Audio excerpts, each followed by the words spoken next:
Bienvenue dans Weather Followers Tropical Truth, la série où je réponds à vos questions les plus urgentes sur les cyclones tropicaux.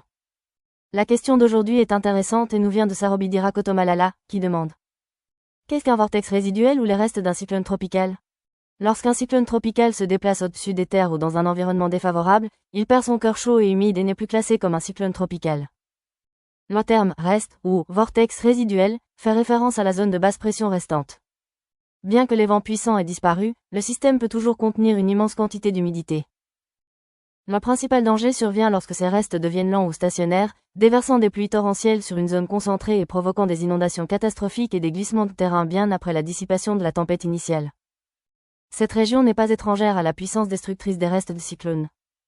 Par exemple, le cyclone Gafilo en 2004, après avoir frappé Madagascar en tant que puissant cyclone, les restes de Gafilo sont restés stationnaires au-dessus du pays.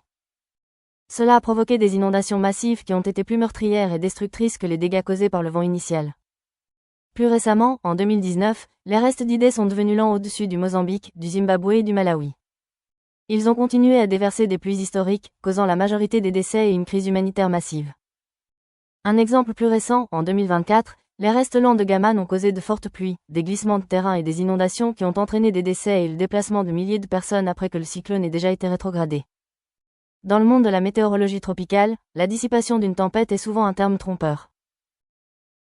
Comme nous l'avons vu, les restes peuvent continuer à constituer une grave menace et, parfois, pour une zone spécifique, le pire est peut-être encore à venir.